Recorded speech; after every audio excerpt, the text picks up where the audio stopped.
Avelino Vegas fue un hombre sencillo, trabajador e incansable y comprometido con su tierra.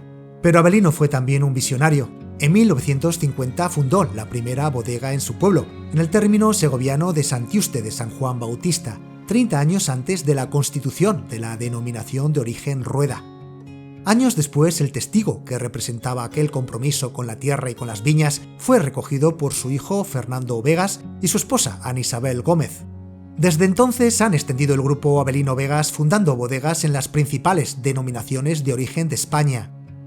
En 1993 llegaron a la Ribera del Duero, concretamente a Fuentespina, y adoptaron el nombre del pueblo que los acogió para llevarlo en sus etiquetas a todos los rincones del planeta. Ana Isabel y Fernando lo tienen claro, el vino debe ser disfrutado y para ello debe estar al alcance de cualquiera que desee deleitarse con él. Hemos quedado en Fuentespina con ambos en un nuevo episodio de Cita con Ribera.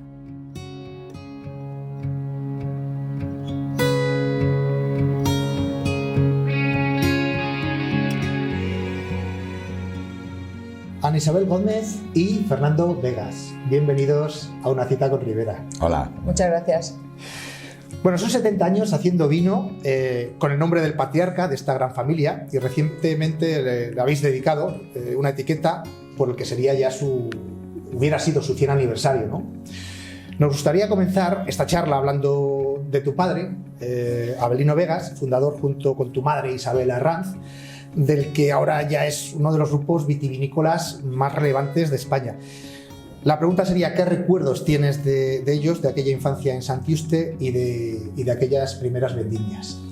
Bueno, realmente nosotros nacimos dentro de una bodega porque la casa estaba rodeada por las bodegas de mi padre, unas bodegas con tinajas de barro y luego unos depósitos de cemento, y nosotros jugábamos allí pues entre las garrafas, las damajuanas, y lo único que pues no sé, recuerdo que, por ejemplo, cuando yo tenía 7 años, arranqué el primer camión, que todavía lo tenemos en la bodega, pues lo arranqué y se me quedó así arrancado, y entonces tuve que huir para que no me zurrasen mis padres. Pero bueno, la primera negociación que tuve yo importante en mi vida fue porque me encerré y no salí de la habitación hasta que no se calmaron. Oye, los damajuanas las conserváis, vamos, esas tinajas, sí. Pues sabes que ahora el vino de tinaja se está poniendo muy de moda. Tenemos ahí un patrimonio vitivinícola fantástico. Pues ¿no? Tenemos las tinajas, hombre, las hemos preservado, es una bodega muy bonita, subterránea, y hemos preservado las tinajas de barro que están bastante bien. Ajá. Y tal, y luego tenemos una bodega de depósitos de cemento que se hicieron en Santiuste, en la propia se 70, construyeron allí en los años 70, sí. Que es muy muy bonita. Ajá. Ahora mismo están un poco como entre comillas museo, o bueno, o sea, para visita. No hacemos enoturismo en esa bodega por ahora, pero está un poco depósitos ya no ahí no elaboramos. No elaboráis. Oye, pues también se vuelve a llevar ahora todo el tema ese. Ahora, hombre, efectivamente la tercera o la cuarta generación. Los depósitos de hormigón, esos te garantizo que son incluso mejores que los que se están vendiendo ahora mismo, que están de moda, los huevos de hormigón, etcétera. Nuestros depósitos de hormigón son espectaculares. ¿Y de las vendimias no te acuerdas de esas vendimias? Aquellos carros, mira, fíjate, tengo una anécdota que era muy buena, porque claro, nosotros íbamos a la escuela, Ana y yo, porque además Ana y yo somos del mismo pueblo. Exacto. O sea, que íbamos a la escuela juntos, casi sí. juntos y tal, y recuerdo que las vendimias, lo que yo más recuerdo era la fila de carros que había delante pero que iba por todo el pueblo, por toda la carretera, porque nuestra casa tiene una curva, luego aquí estaba donde se volcaba la uva, las tolvas la tolva de recepción, y entonces o el lagar, entonces se llamaba el lagar, y entonces los carros ataban uno a otro, cuando terminaban de vendimiar, ataban el bozal al carro de frente e iban moviéndose solos. Era la primera cadena de producción automática, eran el carro y la mula, que iban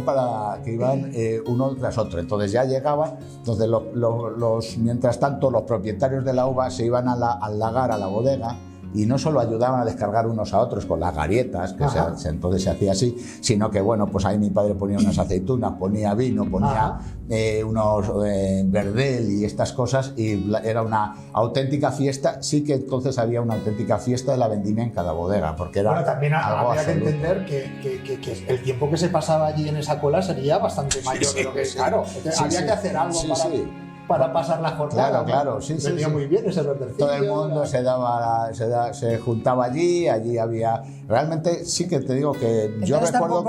Tampoco era tan importante que estuviera al sol toda la mañana la uva. No, pero que era una fiesta en sí misma, o sea, era la fiesta de la vendimia, todo el mundo ya, pues... bueno, yo fíjate, yo siempre veo que cuando ahora mismo la gente termina de vendimiar, aquí por ejemplo en la Ribera, pues se hacen unas chuletillas en el campo, es como una gran... No sé, es como una gran fiesta, decir, uff, he terminado. Pero ahí todos los días era fiesta, claramente. Sí, allí todos los días, pam, iban allí los carros, unos detrás de otros, pegados, con las mulas y los burros, y yo, eso es un recuerdo bonito del otoño de Segovia. Bueno, y Ana, tú andabas por ahí cerca, entonces, ¿cuál sería tu relación con el mundo del vino? ¿Cómo vivías aquella época? Fernando y yo es que éramos vecinos. ¿Eres vecino? Vecinos, pero nos separaba una calle y otra casa. Yo en realidad no tengo un día de haber conocido a Fernando, porque es como, bueno, pues como a tus hermanos, ¿no? No tienes un día de haberles conocido, están en tu vida de siempre. Luego él se fue a estudiar a Valladolid, yo me quedé en Santiuste, seguí mis estudios y tal. Y luego ya, bueno, ya de adolescentes ya empezamos una relación ahí más. Entonces a mí cuando me preguntan siempre cuál ha sido mis inicios en el mundo del vino, pues digo una cosa que suena así como muy romántico, pero que es la pura realidad, que ha sido por amor. Porque ambos nos fuimos a Madrid a estudiar, él estudió empresariales, yo económicas, en la Universidad Autónoma, y cuando Fernando me dice, cuando terminó la carrera, que terminó un año antes que yo, después de hacer la mili, que decide que está pensando, valorando volver al negocio familiar, y me lo pregunta a mí para ver qué me parece, y yo le digo, perfecto, si yo vuelvo a mi pueblo, vuelvo ahí arropada por mi familia, yo encantada. Ahora, eso sí, yo voy a esperar a encontrar mi hueco en la bodega, porque en ese momento tampoco me apetecía buscar un trabajo de economista en cualquier otra empresa y tal. Entonces yo esperé tranquilamente, tuvimos las niñas, y cuando la pequeña empezó a ir a la escuela, pues hubo un hueco en la bodega. Bueno, ahora Fernando se explayará un poco más, porque fue en el año precisamente que iniciamos aquí en Ribera del Duero, en Fuentespina, y también iniciamos la exportación. También se iniciaron un poco el contacto con la prensa. Digamos que la bodega empezó a hacerse mayor. Antes era una bodega familiar, un poco rústica. Cuando Fernando toma las riendas, claro, sigue siendo rústico. Cuando Fernando toma las riendas, digamos que la bodega empieza a tener ya un giro empresarial importante. Entonces ahí es donde yo entro. Meterse en una bodega familiar es difícil, pero yo creo que lo hice muy bien, porque Maribel, que es la que lleva la administración, no quiere saber nada de mi trabajo, de lo que es el marketing, contacto con el público, las ferias y tal, ni yo quiero saber nada de la contabilidad a pesar de ser economista. No me gusta nada. Entonces me he acoplado perfectamente, siempre me he sentido muy bien, muy arropada, así que fenomenal. Y Fernando, ¿qué valores te transmitió tu padre, Avelino Vegas, y cómo los aplicas a este oficio? Bueno, nosotros siempre decimos, y es verdad, o sea, yo creo que mi padre tenía la idea y valoraba mucho las cosas bien hechas. Es decir, había que hacer las cosas y había que hacerlas bien. Había que hacer buena calidad. Dentro de las cosas que, lógicamente, los utensilios o las capacidades que tenía y la tecnología que había en su tiempo. Es decir, realmente mi padre empieza a hacer un vino reconocido y por eso más o menos funciona bien, lógicamente, pues en esas tinajas de barro, en esos depósitos de cemento nuevos. Con ese cariño que da también a exacto, con los proveedores, el trato con los proveedores. Yo creo que mi padre sobre todo era una buena persona y nos transmitió esa capacidad de decir, oye, hay que hacer las cosas bien, hay que estar cerca de la gente.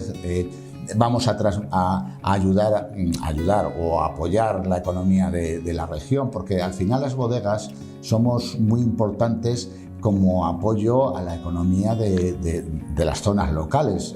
Todos los viticultores, o sea, porque al final toda la agricultura de Castilla y León se basa en las tierras de secano prácticamente, algo de regadío y la viticultura. Y todos los viticultores, o sea, la viticultura es un valor muy importante para la economía del pueblo, sí, de todos los pueblos. Entonces, está claro que el impacto positivo que deja, por ejemplo, el que tengas desarrolladas unas bodegas en tu territorio es impresionante. Claro. Entonces nosotros, por ejemplo, pues tenemos casi 1000 proveedores entre Rueda y Ribera del Duero, tenemos 1000 proveedores de uva, con lo cual pues, generamos una riqueza, entre comillas, una economía que son muchas familias viviendo o por lo menos apoyándose en cierta medida en la agricultura y en la viticultura, y en este caso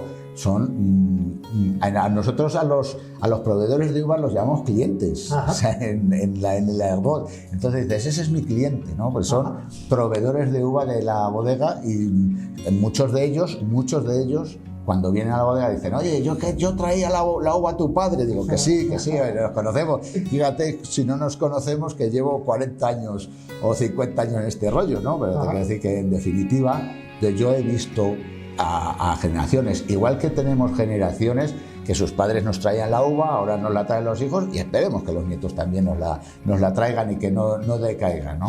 Pues ojalá. Siendo ya una referencia en Rueda, hablábamos antes que en 1993 decidís apostar por la entonces ya casi recién creada denominación de origen, porque llevaba muy poquito tiempo y había muy poquitas bodegas, 30 o 35 bodegas había entonces, ¿no? Cuando vosotros ya decidís apostar. 35 éramos. 35 erais, sí. En el proyecto de Fuentespina, ¿no? ¿Qué es lo que os llevó a apostar por esta zona, Fernando? Bueno, a ver, ya se había construido una bodega de Rueda. Estábamos iniciando digamos, el salto de lo que nosotros teníamos, que era un poco los vinos locales, los vinos de mesa, el negocio local, y entonces ya las denominaciones de origen empezaban a despuntar, las denominaciones de origen de Castilla y León. No estamos hablando de otras zonas, pero en Castilla y León empieza a despuntar pues, en los años 80, finales de los 80, etc.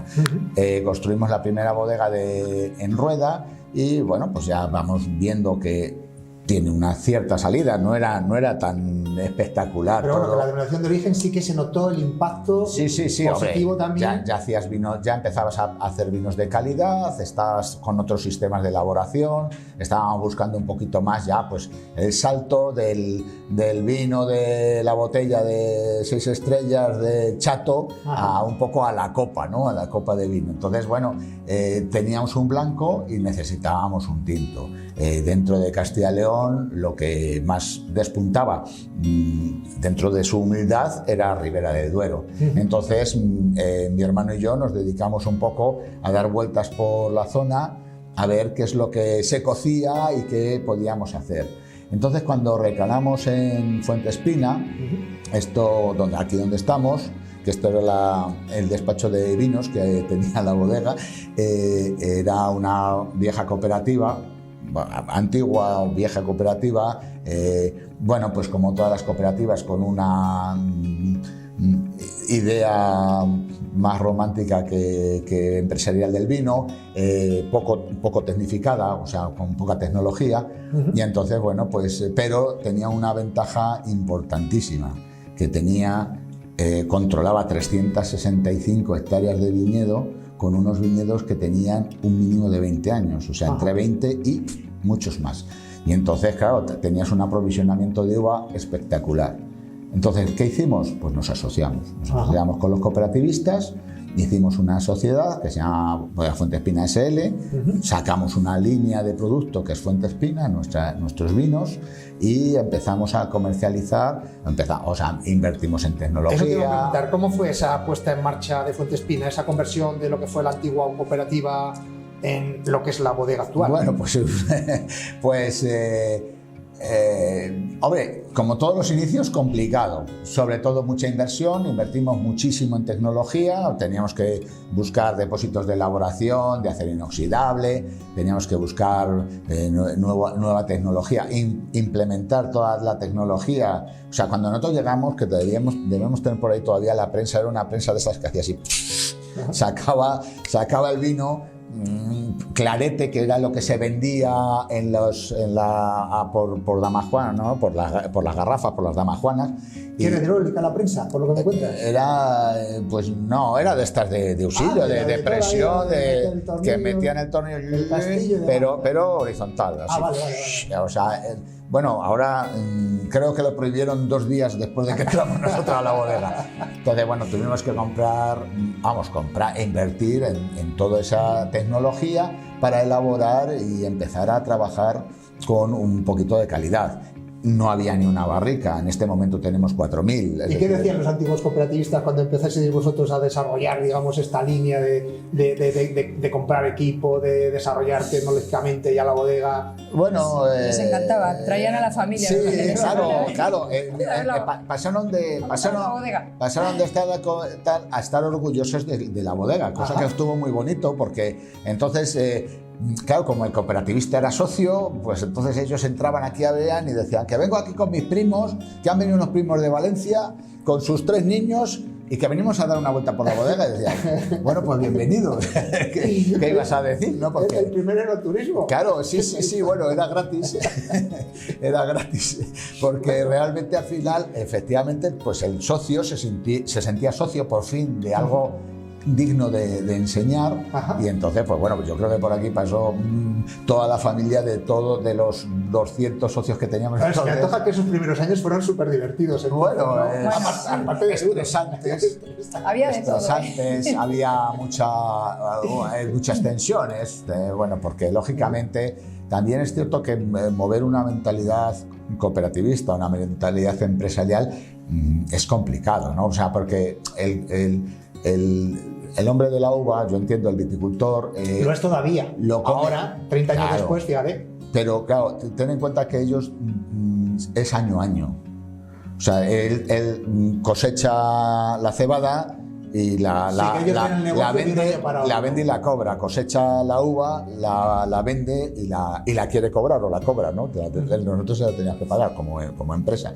Pero no se da cuenta de que nosotros tenemos que elaborar, después de elaborar, durante 3 o 4 meses el vino está en el depósito, luego pasa a la barrica, se pega 1 año o 2 años en la barrica, luego pasa a la botella, se pega otros un par de años en la botella, y entonces esa uva que has traído tú hoy, yo la empiezo a vender dentro de 4 o 5 años. Entonces, claro, todo eso genera pues una serie lógicamente, de una idea, un concepto empresarial distinto, claro, que ellos no tenían, de decir, oye, ¿dónde está el dinero ¿Dónde está el dinero que hemos ganado de este año? Y había que convencerles en barricas, de que... Mirad las barricas. ¿No venís a ver la fábrica? No, había que convencerles de que la vendimia no tenía por qué ser el día del Pilar, el puente del Pilar. Ya. O sea, que había veces que no se podía vendimiar el puente del Pilar porque todavía no estaba, había que esperarse más, o había que vendimiar antes. O sea, porque antes, claro, venía la familia y lo lógico era, pues el puente del Pilar había que vendimiar. Cosa que entendemos, porque claro, eran muchas veces no contrataban a nadie, lo hacía la familia. Claro, o sea, una cosa comprensible, pero como dice Fernando, a nivel empresarial, bueno, la uva hay que vendimiarla cuando está la uva. A nivel calidad, pues tú llegabas y decías, oye, que es que este año tienes que vendimiar el día 8 de octubre. Y decía, no, hasta el 11... no cuentes con ella porque claro, es que viene mi familia de Bilbao, claro, que son los que vendimian conmigo. Y decía, oye, pero es que el 11 ya la uva se te está yendo y tal, pero míralo a ver. Entonces, bueno, hemos tenido nuestros más y nuestros menos, es decir, hemos tenido, pero bueno, en definitiva siguen siendo proveedores, ya no en este caso como socios, porque luego con el paso del tiempo nosotros nos quedamos con el 100% de la bodega, pero siguen siendo nuestros proveedores y amigos. Y bueno, yo tengo aquí, y cuando vengo por la vendimia, y pues clientes, pero también se llevan vino. Claro, sí, bueno, están muy orgullosos porque además este es el nombre de Fuentespina, es el nombre del pueblo donde vivimos. Claro. Entonces, oye, pues que Fuentespina esté por 30 países del mundo y tal y cual, pues les llena de orgullo, lógicamente. Claro, está claro. Bueno, Ana, en 1994, que ya lo comentabas antes, ¿no? Entras en el grupo, desarrollas una nueva línea de comunicación y marketing. Te hemos escuchado una vez decir que el vino tiene que estar al alcance del consumidor en cualquier contexto. La pregunta sería, ¿elaboráis los diferentes tipos de vino pensando también en quién los va a disfrutar y en dónde lo van a disfrutar? Claro, porque la idea de la familia Vegas es escuchar. Es muy importante escuchar al consumidor. No elaborar un producto porque tú creas que sea muy bueno, porque te gusta a ti y luego a ver qué hacemos. O sea, la cuestión es que este vino que tú haces tiene que gustar a un abanico muy amplio de gente. Entonces tienes que dar gusto al sumiller exquisito que trabaja en un restaurante maravilloso en Madrid o en San Sebastián, y tienes que dar gusto a tu cliente de toda la vida que ha consumido un chato de vino en una barra. O el que va también a la gran superficie y puede encontrarse una cosa de calidad. Por eso te digo, quiere beber vino a buen precio. Lógico, efectivamente, pero no solamente estos dos extremos, sino que entre esos dos extremos hay un abanico de gente, el que no puede salir y consume el vino en casa, el que le gusta ahora con lo que estamos viendo, lo que nos hemos dado cuenta. El que le gusta beber a diario no sabe comer sin una copa de vino, el que come o compra vino cuando viene gente, en fin, yo creo que nuestra gran ventaja en nuestra familia ha sido eso, escuchar siempre lo que dice el mercado, por dónde va el mercado. Porque vuestros vinos están en todos los sitios. Lo puedes encontrar desde una boutique, una pequeña tienda, a una gran superficie, pero desde una barra de un bar de un pueblo, el chateo, hasta pues una estrella Michelin. Algunas veces me dicen, a mí me preguntan, dicen, oye, yo es que quiero regalar vino y entonces, ¿tú qué me recomiendas? Y digo, yo tengo vino de todo.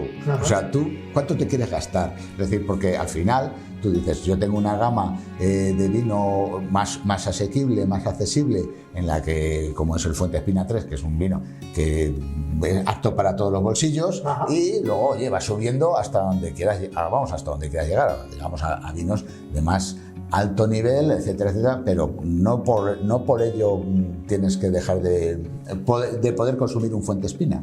Claro. Bueno, en cualquier caso, todos vuestros vinos están muy valorados, ya sea por parte del consumidor o ya sea por parte también de la crítica, porque en muchos casos, o sea, desde los más básicos a, digamos, los más top de gama, habéis recibido multitud de reconocimientos y de galardones, pero ¿cómo se consigue esto, Ana? Bueno, la cuestión es que cada vino tiene su elaboración distinta, lógicamente tiene su precio. ¿Por qué? Pues porque las uvas tienen una procedencia distinta, no es lo mismo la uva de un viñedo centenario que iría para el F que una uva de un viñedo joven que iría para el 3, pero el quid de la cuestión lo ha dado Fernando refiriéndose ya a lo que pensaba mi suegro, Avelino, que es, hijo, tú tienes que hacer buen vino. Y se puede hacer un buen vino como el 3, que ha tenido medalla de oro, 93 puntos, en el concurso Vino Sub 30, donde todo el jurado tiene menos de 30 años, y es un vino que es súper asequible, que está en todas las grandes, no grandes superficies, sino en supermercados, en tiendas de alimentación. Y se puede hacer un 92 puntos Parker o Tim Atkin o Andreas Larsson como SF, para el cual requerimos uvas de otra calidad, de otro precio y tal, y que también tiene su reconocimiento. Quiere decir que lo que siempre hay que hacer es la buena calidad dentro de la gama de vino de la que estamos hablando. Bueno, pues ya que nos hemos puesto a hablar de vinos, vamos a comentar los vinos que tenemos aquí delante, si os parece. Hemos hablado que Fuente Espina 3 puede ser un vino que habla a lo mejor el lenguaje más de la gente joven, ¿no? De la barra. El lenguaje de la barra. Bueno, y de conseguir también esos nuevos consumidores que son, exacto, que son los que nos van a dar el futuro. Vino joven, del vino diario, fresco, con fruta, agradable, para tomarse una tapa en un bar, para charlar con los amigos, para disfrutar de una comida informal, de cualquier cosa, de una pasta, es decir, algo que sea pues absolutamente, que es lo básico de nuestra vida, que es, o sea, el día a día de nuestra vida pues es un vino como este. Algunos se tomarán grandes reservas cada día, pero casi todo el mundo lo que hacemos es quedar con unos amigos, irnos a un bar, pedirnos una botella o tomarnos unas copas de vino y tomarnos una tapita, un pinchito, que es lo que nos gusta, un platito de jamón. Este es este vino. Ajá. Bueno, tenemos también el crianza. Bueno, entre medias tenemos el 7, pero sí me habéis comentado que se dedica sobre todo para la exportación, que gusta mucho, ¿no? Sí, el 7 es un vino que como todos al final los números son los meses de crianza, ¿no? 7 meses de crianza es un vino que ha encajado muy bien en un concepto internacional, lo estamos vendiendo muy bien, pues sobre todo en Europa, Holanda, Bélgica, Alemania, etcétera, y aquí entendemos mucho más la palabra crianza. Entonces, digamos que estábamos un poco en territorio de nadie, porque al final 7 es un roble, la gente entiende roble como un vino así, y aquí en España y por ejemplo en Suiza, pues la gente entiende la palabra crianza. ¿Y qué sería crianza? ¿Un vino más afinado? Bueno, crianza ya son 12 meses en barrica, roble americano, nuevo, con unas características, pero preservando sobre todo la fruta, buscando nuestro concepto, y por eso antes Ana hablaba muy bien de que escuchamos a las personas y escuchamos a nuestros consumidores. El consumidor ha pasado. Cuando yo empecé en este mundo del vino, los vinos de crianza debían saber a madera. Es decir, tú te tomabas un vino de Rioja que era de poquito color, muy poquita estructura y muy maderizado. Entonces decía, ¿qué vino tan rico? Este sí que es un vino de alta gama. En definitiva, esto ha cambiado, ha ido cambiando, el público ha cambiado, nuestro consumidor ha cambiado, también hemos bajado la edad del consumidor de vino de gama alta o de Ribera del Duero, y entonces, en definitiva, ¿qué estamos buscando? Pues lo que ya quiere el nuevo consumidor, que es más fruta, más frescura, que el vino sepa vino, que no sepa madera, y que las maderas estén detrás, acompañando y vistiendo un poco, dando elegancia al vino, pero no sea esencial su presencia en el.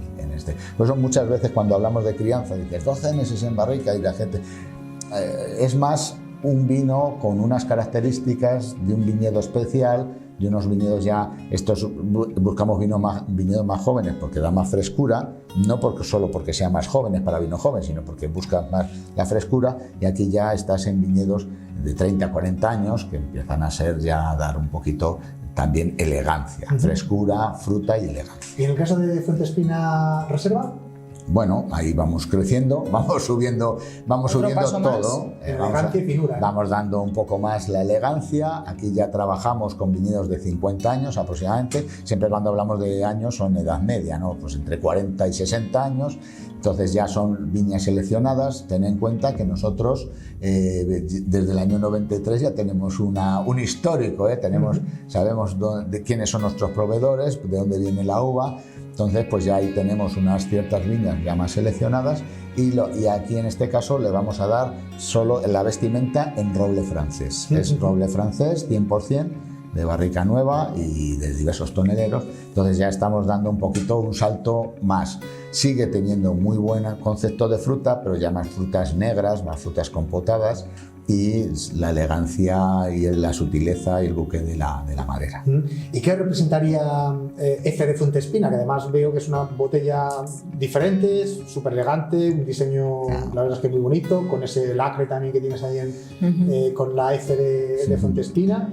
¿Qué representaría este vino dentro de lo que es la gama de Fuentespina? Bueno, cuando este vino tiene historia, vino tiene una historia. Cuando llegamos nosotros llegamos en el año 93 a Fuentespina, y en el año 95 quisimos hacer un censo de la edad de los viñedos, o sea, de nuestros proveedores, ¿no? De los cooperativistas. Entonces, ¿qué hicimos? Pues llamamos a todos y les pedimos pues la ficha vitícola, donde estaban un poco la edad del viñedo que nos traía. Entonces llegamos hasta 1907, o sea, teníamos viñedos hasta 1907, y entonces nosotros consideramos los 50 años, 1945 para abajo, como viñas viejas. O sea, que ya entendíamos que ese era un concepto que iba a funcionar. De 1945 hasta 1907, todas esas viñas fueron... O sea, que estos son vinos de viñedos de más de 75 años. Bueno, es que esto es en el año 95, o sea, que ya estamos ya estamos en el año... Sí, más o menos. Ahora de 75 a 100 años. Nosotros viñedos ya...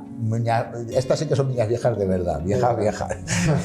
O sea, que porque muchas veces ponemos viña vieja a 25 años y dices, oye, vieja, yo no tengo 25, pero no considero a nadie viejo con 25, ¿no? Pero bueno, la verdad es que hay que considerar, para que la gente que nos está viendo y no lo sepa, claro, que las viñas viejas en muchos casos dan un rendimiento mucho menor, y si no consigues también hacer un vino que pueda, digamos, entenderse ese envejecimiento, esos viñedos que son, a lo mejor, entre comillas, menos rentables, pero que te pueden crear vinos de un valor añadido impresionante, ¿no? Es la manera también de poder conservar ese patrimonio vitivinícola, ¿no? Poder desarrollar este tipo de productos. Claro, hombre, además es un placer.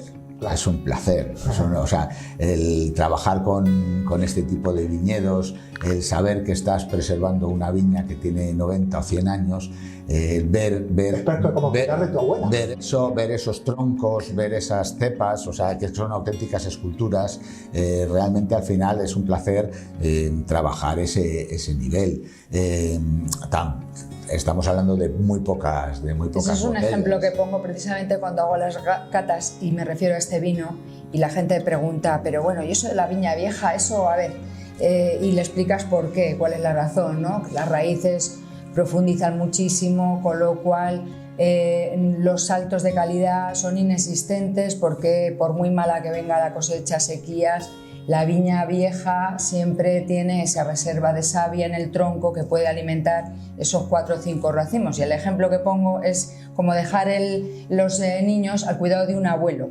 Es con quien mejor puedes dejar a un niño, a un nieto, porque, y pongo el ejemplo, si hace frío y el abuelo se la llevaba al fútbol, el que va a pasar frío va a ser el abuelo, el niño no va a pasar frío. Si el bocadillo es más pequeño, el primero que va a saciarse va a ser el niño, no va a ser el abuelo. Digamos que la viña vieja lo que hace con sus racimos es eso, primero sus racimos, porque tiene una savia y una potencia para preservarlos, y eso luego se transmite al vino. No se puede hacer gran vino con tecnología, por mucho que nos empeñemos. Las bodegas pueden ser fantásticas, maravillosas. Si no hay materia prima, si no hay uva, no hay vino. Me gusta mucho el ejemplo, me encanta, es precioso. Sí, ¿verdad? Sí. Es muy didáctico. Bueno, y bueno, ¿cuál creéis vosotros que es el vino o el más representativo, el buque insignia, la tarjeta de presentación de la bodega, de todos estos que tenemos aquí delante? Pues hombre, si te refieres al mejor vino, digamos, o al que más podría ser este. Si te refieres al que más asequible, por lo tanto, la bandera, podría ser el 3.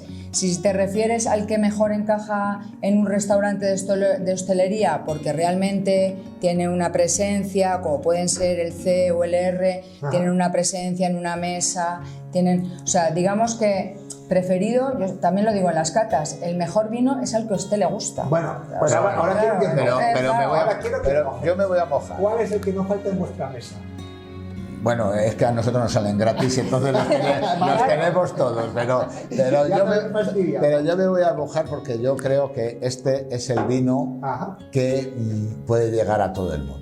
O sea, Fuentespina 3 es un vino que puede llegar a todo el mundo, y es un poco la idea que también hablábamos inicialmente de mi padre, es decir, no hacemos vinos para la élite, hacemos vinos para que todo el mundo pueda disfrutar, que sean asequibles, accesibles, y yo creo que para nosotros Fuentespina 3 hoy en día es nuestro vino más singular. Por supuesto que los otros son maravillosos y que el EF es espectacular, pero realmente, claro, o sea, si tú quieres llegar a cualquier sitio, en Fuentespina 3 lo vas a encontrar en todos lados. EF ya no, ya tienes que ir a tiendas muy seleccionadas. Bueno, comentábamos al principio que el grupo Avelino Vegas tiene una gran notoriedad en España, pero en los últimos 20 años, además, habéis conseguido un poquito más. Habéis conseguido haceros un hueco bastante importante también en el exterior, fundamentalmente comentabas en Europa, ¿no? Sin embargo, siendo un grupo bodeguero con una dimensión ya considerable, habéis sabido conservar y conjugar ese carácter fundamentalmente familiar. Tenemos ya la tercera generación formando parte de esta aventura vitivinícola, que comenzó pues con Avelino Vegas, con lo que ya sería el abuelo de esa tercera generación. ¿Quiénes son y qué aportan esta nueva generación al proyecto? Quiero que me contéis un poquito, aparte de dar esa continuidad que es muy importante en las bodegas de Ribera del Duero y en cualquier proyecto que exista familiar, el poder saber que ese proyecto, esa empresa, esa aventura va a tener continuidad en el tiempo. Me gustaría saber un poquito cómo ha ido encajando esa nueva generación en el proyecto de Avelino Vegas. Bueno, te puedo decir, como parte de la familia, que nosotros somos una familia muy unida. Es decir, somos una especie de clan donde todos nos hemos ayudado, donde todos nos hemos apoyado.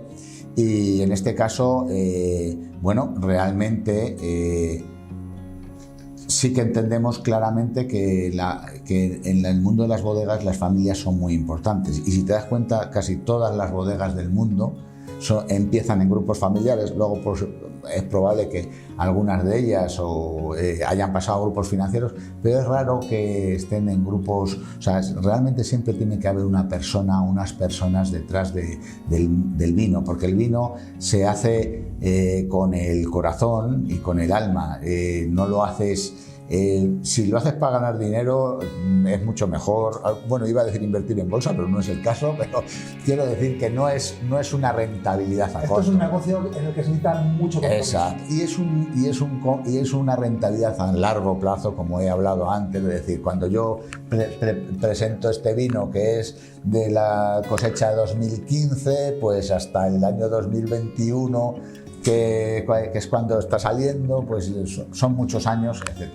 Entonces yo creo que es un tema de pasión y la familia puede entender mucho mejor eso que un director financiero de ninguna empresa, ¿no?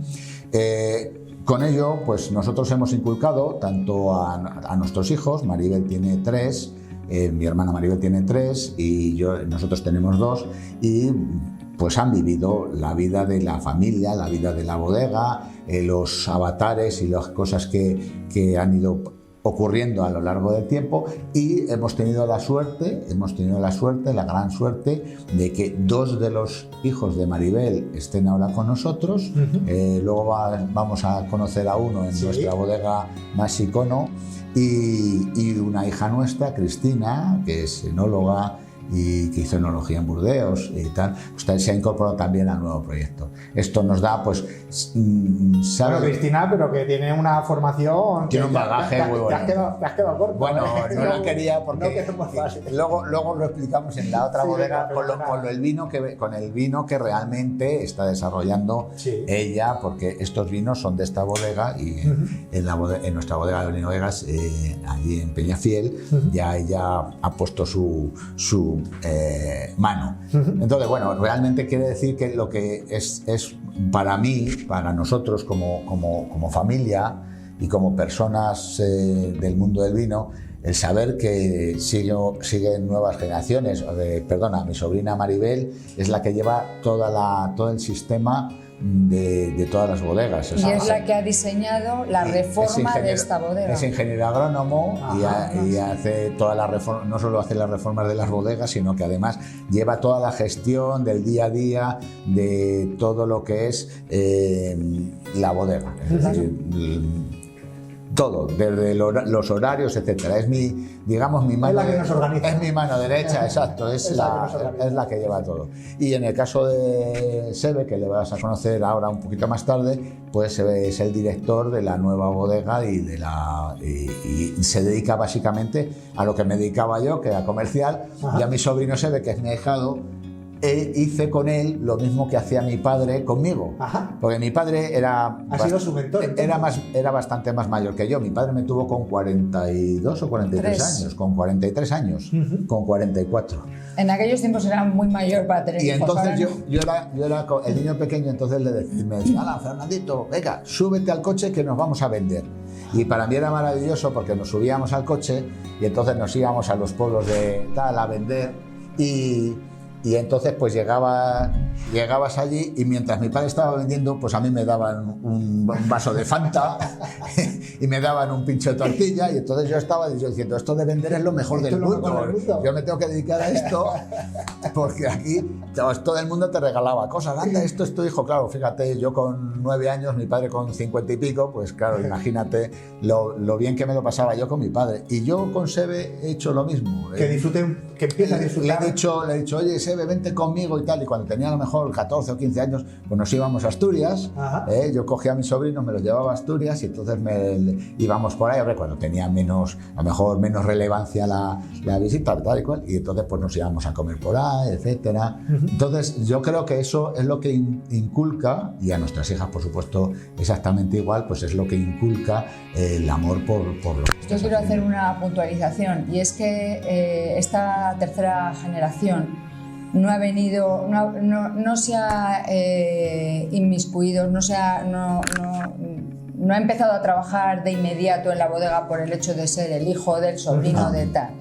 Previamente, estas 3 personas, Maribel, que es ingeniero agrónomo, que es máster en el Instituto de Empresa, Sebe es exactamente igual, economista, máster en el Instituto de Empresa, Cristina, que es biotecnóloga y máster de enología en Burdeos. Previamente han estado otros años trabajando, desarrollando trabajos en otras empresas multinacionales. Entonces, después de ese bagaje, ellos han decidido venir a la empresa familiar con una experiencia en el mundo laboral y en el mundo empresarial, en otros sectores que no tienen nada que ver con el vino. Lo que pasa es que el talento, claro, es con la familia. Digamos que el talento es lo que nosotros sí que les hemos inculcado y ellos han mamado.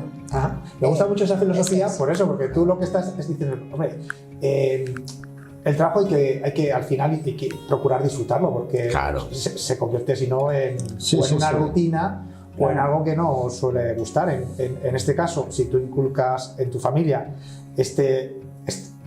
vamos a decir, aunque esté un poquito más manoseada, esa pasión o ese amor por el trabajo bien hecho, pero también intentando disfrutar, teniendo ese contacto con los clientes, teniendo ese contacto, como tú me has comentado durante toda la entrevista, con el proveedor, que ya no es proveedor, sino que es cliente, es amigo, es mucho más, ¿no? Al final consigues hacer de tu proyecto algo en lo que realmente te sientes completo. Sí. Es que no hay otra palabra, o sea, es que realmente, efectivamente, está súper manida, pero es que no hay otra palabra más que pasión.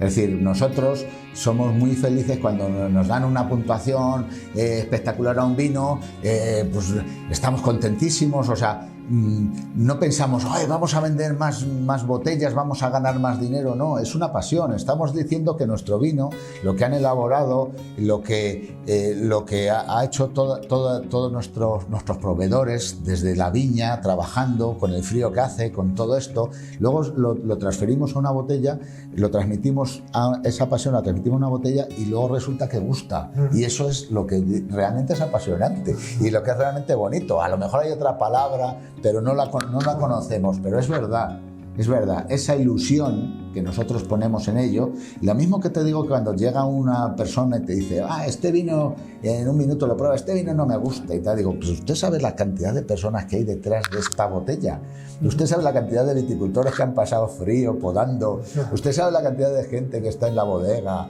elaborando, metiendo el vino en la barrica, sacándolo. O sea, bueno, pues le sacamos esto hasta que le guste. Claro, al final llega un momento que dices, o sea, ¿cómo puedes definir algo en un minuto? Todo ese trabajo. Esa bodega han hecho mucho en favor de esto, porque la gente cuando ve todo lo que hay detrás, la tecnología, todo el trabajo, dice, wow, y esto solamente... ¿Y esto solo cuesta esto? Claro. Por eso, ¿sabes qué pasa? Que ahora parece que con las redes sociales ya el comentario rápido parece que está muy en boga y tal, pero al final uno tiene que pensar que, bueno, que la crítica viene muchas veces de la reflexión y del conocimiento, ¿no? Bueno, aquí y que también el el placer intelectual muchas veces se llega a percibir o se llega a disfrutar, ¿no? También sabiendo todo aquello, ¿no? O sea, teniendo también ese bagaje tú por tu parte de conocimiento para poder entender muchas veces mejor el producto que tienes entre manos, tienes delante de ti. Ahora mismo en España yo creo que el valor de bodega familiar se reconoce, pero donde siempre se ha reconocido, nosotros lo hemos percibido, es en el mercado exterior. Cuando hemos empezado a exportar, que llevamos desde el año 94, el hecho para los clientes de exterior, me acuerdo concretamente una anécdota con un cliente de Suiza, que fue uno de nuestros primeros mercados. Tener una cara, poner una cara a la bodega con todo el respeto a la gente que trabaja. Nosotros tenemos un equipo que es algo también muy importante, ¿eh? Nosotros tenemos un equipo que no lleva el apellido Vegas, pero que los consideramos como de la familia Vegas, porque llevan con nosotros años. O sea, María, la persona de exportación, ayer nos comentó que lleva 17 años con nosotros. José Manuel Corrales, el enólogo, lleva no sé cuánto. O sea, que son gente ya que verdaderamente son como la familia. Miguel, yo siempre pienso, será porque vivimos en pueblos, pero aquí no se va nadie.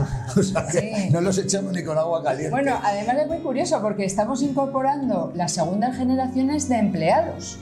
Sí, también en las bodegas, ya en el grupo Avelino Vegas. Ahora aproximadamente 50 personas, 50 empleos directos. Entonces ya tenemos hijos de antiguos empleados que se han incorporado, se jubilan los padres y se quedan los hijos. O sea que es así. Qué bueno. Bueno, vamos a ir ya terminando. En un rato vamos a visitar vuestro nuevo proyecto de Avelino Vegas en Ribera del Duero, que está aquí en Peñafiel. Vamos a ir a ver a Sebe en este caso. Me gustaría que me contéis vosotros, luego ya me lo contará Sebe, pero me contéis vosotros brevemente, con unas pinceladas, ¿vale? Muy rápido. ¿Por qué esta nueva aventura? Ana, habla tú, que has hablado. Bueno, pues nosotros, el hecho de haber empezado a exportar hace tanto tiempo nos ha hecho también salir fuera y movernos y ver lo que hay y, digamos, entre comillas, también copiar, ¿no? Ajá. O sea, copiar y hay que copiar las cosas buenas, ¿no?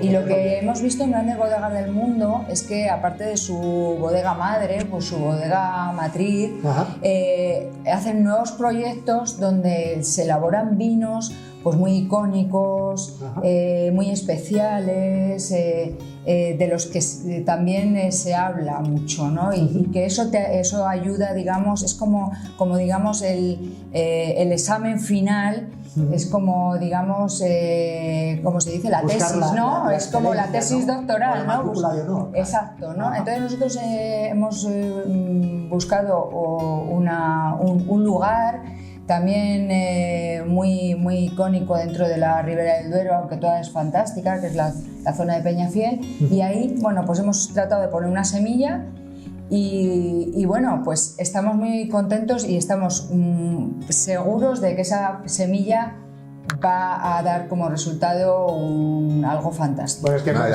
la flor va saliendo bien por ahora, porque por ahora, bueno, y esa nueva semilla al final, si tú metes en ese sitio, metís a esa tercera generación, pero con esa preparación tan estupenda, claro. Pues hombre. Eso es lo que queremos. Además también, efectivamente, es una... Bueno, y que vayan pilotando también ellos un negocio, ¿no? Es una punta de lanza muy bonita para salir, es decir, para digamos, dar el paso a la siguiente generación. Mi padre siempre se dice que el padre crea o el abuelo crea, el hijo lo engrandece y los nietos lo venden. Nosotros lo que estamos buscando es que los nietos se sientan cómodos, tengan un proyecto muy atractivo, vean que no solo se puede vivir, sino que se puede disfrutar de la vida en el mundo del vino, y eso es lo que nosotros estamos inculcando y estamos consiguiendo. Espero que llegue a buen fin, porque ya tenemos a tres allí, con lo cual de ahí realmente estamos entendiendo que el futuro está... Hay mucho garantizado. corazón puesto ahí, ¿eh? O sea que ahí... Sí. A nuestro nieto Edgar ya le estamos poniendo la copa para que huela. Edgar va a ser el mejor, Cuarta generación. va a ser el mejor winemaker del mundo. Bueno, ya para terminar, ahora sí, no sé si tenéis alguna otra aventura pendiente de realizar aquí en la Ribera del Duero que me podáis contar. Bueno, ahora también estamos plantando una gran extensión a 920 metros, estamos subiendo la altitud al máximo. Estáis ahora buscando el páramo. Ya lo tenemos. Hemos plantado 30 hectáreas el año pasado y estamos plantando, y este año plantamos otras 30 hectáreas en un páramo espectacular cerca de Castrillo. Y bueno, ahí vamos a desarrollar también, ese sí que es nuestro viñedo más espectacular, que efectivamente casi ese sí que lo va a ver el de nuestro nieto, nosotros. y el de nuestro nieto y es el viñedo para nuestros bisnietos, ¿eh? O sea que esperamos que la quinta generación pues alguien la entreviste y sea una generación de bodegueros. Pues por muchos años, Albino Vegas, que lo podamos ver y lo podamos disfrutar también por muchos años. Ojalá, sobre todo Muchísimas que lo disfrutamos, gracias. que el vino es lo que tiene que hacer, Muchas gracias. para pasarlo bien y disfrutar. Fernando Salud. y Ana, gracias. Gracias. Gracias a vosotros.